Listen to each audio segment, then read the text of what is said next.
নমস্কার, আমি ডক্টর বোধিসত্ত্ব খান চলে এসেছি সহজ শেয়ার বাজারের আরেকটি নতুন এপিসোড নিয়ে। প্রিয় বন্ধুরা, আশা করি সবাই ভালো আছেন এবং সুস্থ আছেন। আজকের বাজারটা দেখে কি মনে হচ্ছে? বাজারে বিগত কাল যে স্টকসগুলোতে সবচেয়ে বেশি উত্থান এসেছিল, লিটারালি সেই স্টকসগুলোতেই আজকে পুনরায় কারেকশন দেখতে পেলাম। বিশেষত যদি আপনারা খেয়াল করে দেখেন যে সেক্টরগুলো বা যে ইন্ডাইসেসগুলো সবচেয়ে বেশি পতন দেখেছে তার মধ্যে অন্যতম কিন্তু মেটালস। কেন এরকম দেখছি আমরা? তার কারণটাই হচ্ছে যে ডলার ইন্ডেক্স বিগত কয়েকদিনে বেশ খানিকটা দুর্বল হয়ে পড়েছে এবং ডলার ইন্ডেক্স দুর্বল হলে মেটাল সেক্টরে ইউজুয়ালি দুর্বলতা আসে। এছাড়া যদি বিশ্বজুড়ে বিভিন্ন অ্যাসেটগুলো দেখেন, বুঝতে পারবেন কেবলমাত্র শেয়ার বাজারেই যে দারুণ আঘাত আসছে, আমি ভারতীয় শেয়ার বাজারের কথা বলছি, তেমনটি নয়। যত ধরনের অ্যাসেট রয়েছে প্রায় সমস্ত অ্যাসেটেই কারেকশন চলছে।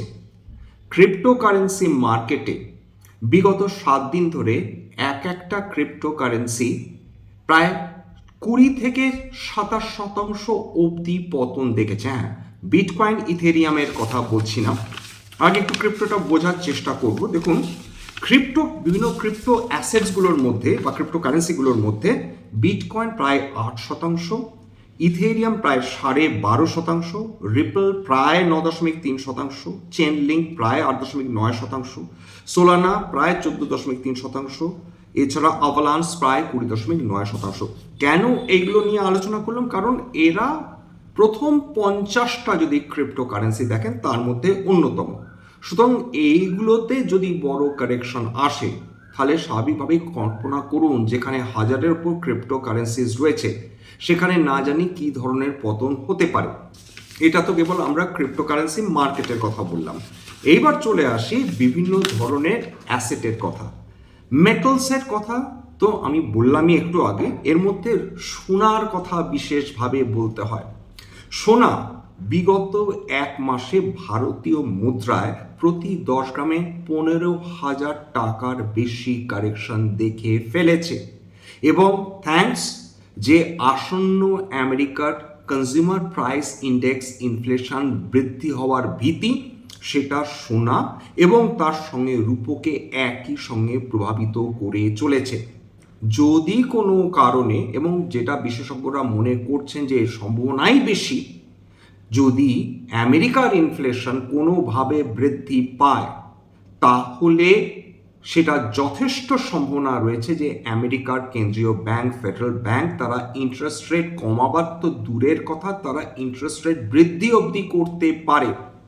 তেমন যদি ঘটে তাহলে যে অ্যাসেটসগুলো আমেরিকার ইন্টারেস্ট রেট কমাবার ওপর ডিপেন্ড করে, যেমন precious, semi precious metals, crypto currency, এরা প্রত্যেকে আঘাতপ্রাপ্ত হতে পারে বলে বিশেষজ্ঞরা মনে করছেন। সেক্ষেত্রে রূপো এবং সোনা যদি নতুন করে পতন দেখে অবাক হওয়ার মতন কিন্তু কিছু থাকবে না।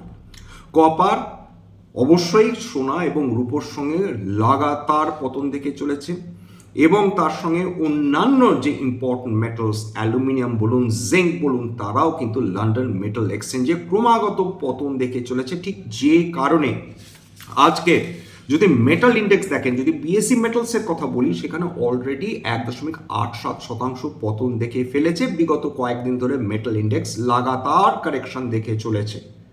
উদাহরণ হিসাবে বলা যেতে পারে হিন্দালকো, বেদান্ত, হিন্দুস্তান জিঙ্কের মতন কোম্পানিগুলো লাগাতার কারেকশন দেখে চলেছে। এইবার আমরা তেলের কথায় আসি। দেখুন, ক্রুড অয়েল সকালের দিকে পতন দেখেছিল এবং ব্রেন্ট ক্রুড এবং ক্রুড অয়েল দুটোই প্রায় $90 নিচে নেমে গিয়েছিল। সেটা বিকেল হতে না হতেই আবার সেটা পুনরায় শক্তি সঞ্চয় করে সেগুলো আবার বৃদ্ধি পাওয়া শুরু করেছে। কেন? ক্রুড অয়েল লাস্ট ডেটা অবধি ক্রুড অয়েলের যদি বলেন তাহলে $89 প্রতি ব্যারেলের কাছাকাছি ট্রেড করছিল। ব্রেন্ট ক্রুড প্রায় $92 কিছুটা বেশি সেটা ট্রেড করছিল। অর্থাৎ হঠাৎ করে একটা উত্থান, দারুণ পতন থেকে একটা উত্থান চলে আসার পেছনে যেটা বিশেষজ্ঞরা মনে করছেন, ইরান, আমেরিকা এবং ইসরায়েলের মধ্যে পুনরায় দ্বন্দ্ব শুরু হয়ে গিয়েছে এবং এই ধরনের অশান্তি বিগত সেই ফেব্রুয়ারি মাস থেকেই চলছে।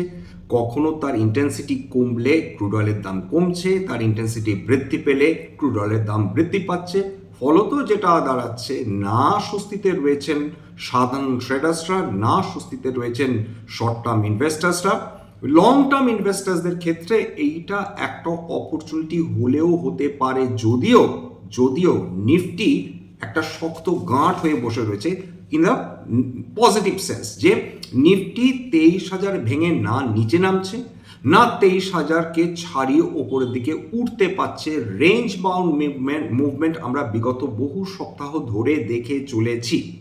সুতরাং নিফটি এবং সেন্সেক্সের মতন ইন্ডেক্সগুলো যেহেতু রেঞ্জ বাউন্ড হয়ে রয়েছে, এরকম ভাবার কোনো কারণ নেই যে ব্রডার মার্কেটে একই রকম অবস্থা হয়ে রয়েছে। বরঞ্চ বলা যেতে পারে যে ব্রডার মার্কেটের অবস্থা কিন্তু খুব একটা ভালো নয়, যেটা লং টার্ম ইনভেস্টার্সদের ক্ষেত্রে একটা বড় অপরচুনিটি হলেও হতে পারে যদি ডিসাইসিভলি নিফটি 23,000 ভেঙে বেশ খানিকটা কারেকশন হওয়ার পথে আসে। আপাতত সেরকম সম্ভাবনা ডেফিনেটলি আমরা দেখতে পাচ্ছি না। ফরেন পোর্টফোলিও ইনভেস্টার্সরা তারা আপাতত ইকুইটি মার্কেটে ইনভেস্ট করার কথা ভুলেই গেছেন ধরে নেওয়া যেতে পারে। যে বন্ড মার্কেট নিয়ে রিজার্ভ ব্যাঙ্ক অফ ইন্ডিয়া এবং গভর্নমেন্ট অফ ইন্ডিয়া তারা চিন্তিত ছিলেন, তারা long term capital gain tax সেটা বিদেশি বিনিয়োগকারীদের জন্য সেটাকে রদ করেছেন। কিন্তু সেটা যথেষ্ট কিনা সেটা তো ভবিষ্যৎ বলবে। এই মুহূর্তে বিনিয়োগকারীদের এবং ট্রেডারদের চাহিদা এটাই যে আপাতত যদি ভারতীয় বিনিয়োগকারীদের জন্যও আমাদের মাননীয় ভারত সরকার তারা লং টার্ম ক্যাপিটাল গেইন তারা যদি নাও কমান, যদি কোনোভাবে ফরেন পোর্টফোলিও ইনভেস্টার্সদের ক্ষেত্রে লং টার্ম ক্যাপিটাল গেইন কিছুটা কমিয়ে দেওয়া সম্ভব হয়, তাহলে কি এটা হতে পারে যে ফরেন পোর্টফোলিও ইনভেস্টার্সরা পুনরায় ভারতমুখী হবেন? এশীয় মার্কেটগুলো যদি খেয়াল করে দেখুন যে এশীয় মার্কেটগুলোতে মাত্রাতিরিক্ত ভোলাটিলিটি রয়েছে। একদিন 9% বৃদ্ধি পায় তো একদিন 9% পতন দেখে। আজকের মার্কেটও কোনোভাবে ডিফারেন্ট ছিল না। ইউরোপীয় মার্কেটগুলো সবগুলোই সেগুলো নেগেটিভে ট্রেড করছিল, ফুটসি, ক্যাক, ডাক প্রভৃতি। যদি এশীয় মার্কেটগুলো দেখেন, নিক্কেই জাপানের ইন্ডেক্স প্রায় 2% কাছাকাছি পতন, হ্যাংসেং 1.5% কাছাকাছি পতন, তাইওয়ান প্রায় 3.5% কাছে পতন, কস্পি কোরিয়া ইন্ডেক্স 5.5% কাছাকাছি পতন, সাংঘাই প্রায় 8% কাছাকাছি পতন। কেবলমাত্র জাকার্তা কিছুটা মুখ রক্ষা করেছে, 3.24% উত্থান নিয়ে লাস্ট ট্রেড করছিল। কিন্তু এটা দেখে একটা জিনিস আমরা নিশ্চিন্ত হতে পারি যে এশীয় মার্কেট এই 2026-এ যেভাবে বৃদ্ধি পেয়েছিল ঠিক সেইভাবে কিন্তু দারুণ প্রফিট বুকিং হয়ে চলেছে এই মার্কেটগুলোতে। এবং ভোলেটিলিটি বৃদ্ধি পাওয়া সেটা ট্রেডারদের জন্য যে কোনোভাবেই কাম্য নয় সেটা তো বলাই বাহুল্য। এবং এশীয় মার্কেটগুলো এখন বর্তমানে সেই অর্থে কোনো স্টেবিলিটি দেখাচ্ছে না, অর্থাৎ আবার একটা রেঞ্জ বাউন্ড মুভমেন্ট তারা দেখাতে শুরু করেছে। বোঝা যাচ্ছে যে মার্কেট কোথাও না কোথাও এই দারুণ উত্থান এবং পতনের মাধ্যমে একটা রেঞ্জের মধ্যে ট্রেড করতে পছন্দ করছে, এইটুকু অন্তত বলা যেতে পারে। হ্যাঁ, আমাদের ক্ষেত্রে যেরকম 2-3% রেঞ্জের মধ্যে ট্রেড করাটা স্বাভাবিক, এশীয় মার্কেটগুলো যেগুলো হাইলি ভোলাটাইল হয়ে গিয়েছে, হাই বিটা মার্কেটস হয়ে গিয়েছে, সেখানে 8-9% রেঞ্জ কোনো যে ফ্যাক্টর নয় সেটা আমরা এটা দেখে অন্তত আজকের এশীয় মার্কেটগুলো দেখে বুঝতে পারছি। এইবার সোনার দাম নিয়ে কিছুটা বলি যে দেখুন 14ই মে সোনার দাম ছিল প্রতি 10 গ্রাম 1,65,950 টাকা। সেটা আজকের দিনে লাস্ট রেট করছিল, কলকাতার রেট বলছি, গুগল থেকে নিয়েছি, সেটা 1,50,960 টাকার কাছাকাছি, অর্থাৎ লিটারালি 15,000 টাকা পতন দেখেছে বিগত এক মাসে। যদিও এই সোনা এবং এই ক্রুড অয়েলই আমাদের দেশে অর্থনীতিকে দারুণ ক্ষতিগ্রস্ত করে, এই কারণে যে যেহেতু ডলার শক্তিশালী টাকার তুলনায় এবং আন্তর্জাতিক বাজারে ইরান আমেরিকার যুদ্ধের ফলে ক্রমাগত তেলের দাম বৃদ্ধি পেয়ে চলছিল এবং এই দুটো বস্তুই আমাদের বিদেশ থেকেই আমদানি করতে হয়, সোনা এবং ক্রুড অয়েল। সুতরাং এদের দাম যত বৃদ্ধি পাবে আমাদের অর্থনীতির জন্য ততখানি ক্ষতিকারক। এবং ভারতবাসী সাধারণত সোনাপ্রিয় এবং তার কারণেই মাননীয় প্রধানমন্ত্রী বলেছিলেন যে দয়া করে 1 বছরের জন্য অন্তত সোনা কেনাটা বন্ধ করুন, যাতে ভারতের যে আমদানির কারণে যে বিপুল পরিমাণ টাকা গচ্ছা দিতে হয় সেটাকে অন্তত যাতে কিছুটা কন্ট্রোল করা সম্ভব হয়। ক্রুড অয়েলের ক্ষেত্রে এরকম কোনো বলার জায়গা নেই, যেহেতু কারণ ক্রুড অয়েল ছাড়া আমাদের জনসাধারণের যে জীবন সেটা লিটারালি স্তব্ধ হয়ে যাবে। সুতরাং সেই জায়গাটা আমাদের আমদানি চালিয়ে যেতেই হচ্ছে বর্তমানে। এবার বিভিন্ন ইন্ডাইসেসগুলো নিয়ে, ভারতবর্ষের বিভিন্ন ইন্ডাইসেসগুলো নিয়ে একটু বক্তব্য রাখি। সেটা বিএসসি অয়েল অ্যান্ড গ্যাস আজকে মাত্রাতিরিক্ত পতন দেখেছে। অয়েল ইন্ডিয়ার মতন কোম্পানি সেটা 10% বেশি পতনের এসেছে। কেন এত বড় পতন এলো তার কারণটা খুব স্বাভাবিক। অয়েল ইন্ডিয়া তারা বেসিক্যালি যেটা করে, তারা ক্রুড অয়েল বিদেশ থেকে কিনে আনে। এখন ক্রুড অয়েল তারা যে দামে, এগুলো হাই স্ট্রিম কোম্পানিজ বা আপস্ট্রিম কোম্পানিজের ক্রুড অয়েলের দাম বৃদ্ধি হলে লাভবান হয়, যেমন ওএনজিসি, এগুলো আপস্ট্রিম কোম্পানিজ। কিন্তু যেগুলো ডাউনস্ট্রিম কোম্পানিজ যেমন বিপিসিএল, এইচপিসিএল এর মতন কোম্পানি বা রিলায়েন্স ইন্ডাস্ট্রিজ, এরা মূলত তেল শোধন করে সেটা জনসাধারণের কাছে বিক্রি করে। সুতরাং তেলের দাম অর্থাৎ ক্রুড অয়েলের দাম বৃদ্ধি পেলে রিলায়েন্স ক্ষতিগ্রস্ত হয়। আপনারা দেখতেই পাচ্ছেন যে রিলায়েন্স ক্রমাগত 52 সপ্তাহে নিম্নস্তর ছুঁয়ে চলেছে। এটা গেল একটা মূলত কারণ যে আন্তর্জাতিক বাজারে তেলের দাম মাত্রাতিরিক্ত বেড়ে যাচ্ছে, তার ফলে রিলায়েন্সের প্রফিট মার্জিন কমতে পারে, এই আশঙ্কা তৈরি হচ্ছে। একই কথা সাজে অয়েল ইন্ডিয়ার ক্ষেত্রে এবং ওএনজিসির ক্ষেত্রে।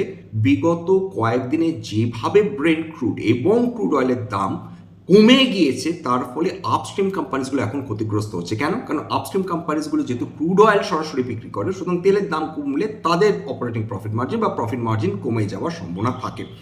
এছাড়া গোল্ডের দাম যেহেতু ক্রমাগত ক্র্যাশ করে যাচ্ছে, তার ফলে মানাপুরাম ফিনান্স দেখুন 6% বেশি পতন আজকের হয়ে গেছে।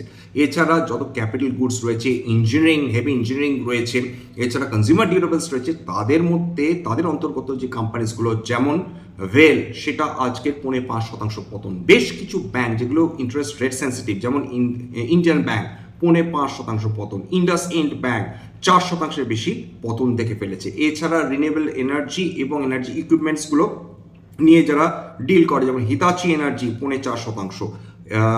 এবার সেমিকন্ডাক্টর বিজনেসে রয়েছে এবং সেমিকন্ডাক্টর অ্যাসিস্টেড সফটওয়্যার টেকনোলজি নিয়ে যে কোম্পানি ডিল করে, টাটা এলএক্সআই, সেখানে 4.5% পতন। হিন্দালকো মেটাল কোম্পানি, সেটা প্রায় 3.5%-এর কাছাকাছি আজকে পতন এসেছে। উল্লেখ্য এই স্টকসগুলোই আজকে সর্বাধিক পতন দেখেছে ভারতীয় শেয়ার বাজারে। এবার মেটালস আজকে 2.2% পতন, হেলথ কেয়ার প্রায় 8%, ফাস্ট মুভিং কনজিউমার গুডস সেটা আজকে উত্থান দেখেছে প্রায় 0.1%, ক্যাপিটাল গুডস প্রায় 1.5%-এর কাছাকাছি পতন। নিফটি আইটি হতাশ ক্রমাগত করে চলেছেন, যতই এন চন্দ্রশেখরন তিনি বলুন না কেন আমাদের $2.3 বিলিয়ন আর্টিফিশিয়াল ইন্টেলিজেন্স থেকে রেভিনিউ এসেছে। এর কিন্তু প্রবলেম যেটা দাঁড়াচ্ছে, মানুষ বুঝতে পারছেন যে আর্টিফিশিয়াল ইন্টেলিজেন্সের কারণে সফটওয়্যার কোম্পানিজগুলো দারুণভাবে ক্ষতিগ্রস্ত হওয়ার সম্ভাবনা রয়েছে। ঠিক যে কারণে টিসিএস মাত্র কয়েকদিন আগে সেটা 52 সপ্তাহের নিম্ন স্তর ছুঁয়ে গিয়েছিল এবং আজকেরও নিফটি আইটিতে পতন এটাই প্রমাণ করছে মানুষ এখনো পুরোপুরি কনভিন্সড হতে পারেনি যে ইনফরমেশন টেকনোলজি সেক্টর আবার ফিরে আসতে পারে। তবে ভবিষ্যতের কথা ভবিষ্যতেই রয়েছে। আপাতত সফটওয়্যার বা ইনফ্যাক্ট ইনফরমেশন টেকনোলজি যে কোম্পানিজগুলো রয়েছে সেটা আবার ফেরত আসতে পারে কিনা সেটা তো এখন কোটি টাকার প্রশ্ন হয়ে দাঁড়াচ্ছে। যাক, এখানে শেষ করছি। এইটুকুনি নিশ্চিন্ত থাকুন, যদি ইনফ্লেশন আমেরিকাতে বৃদ্ধি পায়, সিপিআই ইনফ্লেশনের কারণ বলছি, কারণ সিপিআই ইনফ্লেশন আমেরিকাতে বাড়ার সম্ভাবনা এই কারণেই প্রবল, কারণ আন্তর্জাতিক বাজারে আন্তর্জাতিক বাজারে ক্রুড অয়েলের দাম ক্রমাগত বৃদ্ধি পেয়ে চলেছে এবং এই ক্রুড অয়েল রিলেটেড যে ফ্যাক্টরসগুলো সেগুলো আমেরিকার সিপিআই ইনফ্লেশনকে আরও বেশি বাড়াতে পারে বলে সেখানকার বিনিয়োগকারী, ট্রেডার প্রভৃতি আতঙ্কে রয়েছে। আতঙ্কের কারণটা খুবই সহজেই অনুমেয়, যে যদি ইনফ্লেশন বৃদ্ধি পায় তাহলে কিন্তু ফেডারেল ব্যাংক ইন্টারেস্ট রেট কোনোভাবেই কমাবে না, বাড়িয়ে দিতে পারে। যাক, এখানে শেষ করছি। স্ট্যান্ডার্ড ডিসক্লোজার যে কোম্পানিজগুলো নিয়ে আলোচনা করলাম, হতে পারে তার মধ্যে কয়েকটা কোম্পানিতে আমার বা আমার পরিবারের ভেস্টেড ইন্টারেস্ট থাকলেও থাকতে পারে। ভবিষ্যতে যদি নতুন করে কিনি বা বিক্রি করি, আগাম বিজ্ঞপ্তি দিয়ে কিনতে বা বিক্রি করতে পারবো না। স্ট্যান্ডার্ড ডিসক্লেমার, এটা কেবলমাত্র একটা এডুকেশন চ্যানেল। বাঙালি বিনিয়োগকারীদের ইনভেস্টার অ্যাওয়ারনেস বৃদ্ধির জন্য এখানে কোনো ধরনের কোনো শেয়ারের buy sell recommendation, suggestion, advice এমনকি ইনফ্লুয়েন্স করার প্রচেষ্টা নেই। আমার কথা শুনে যদি কোনো অ্যাসেট বা কোনো শেয়ার্সে বিনিয়োগ করেন, ক্ষতির মুখোমুখি হতে পারেন। সুতরাং সবসময় একজন সেবি রেজিস্টার্ড ইনভেস্টমেন্ট অ্যাডভাইসারের পরামর্শ নেওয়ার চেষ্টা করবেন বা নিজের ডিউ ডিলিজেন্স করবেন, সেক্ষেত্রে আপনারা উপকৃত হলেও হতে পারেন। সবশেষে যেটা বলি, যদি এই ধরনের এপিসোড আপনাদের ভালো লাগে, প্লিজ একটা লাইক দেবেন, প্লিজ সাবস্ক্রাইব করবেন এবং যদি সত্যি মনে হয় আমার বাঙালি ভাই বোনদের জীবনে একটুখানি ভ্যালু অ্যাড করতে পেরেছি, প্লিজ নিজের গ্রুপে শেয়ার করে দেওয়ার চেষ্টা করবেন। নমস্কার।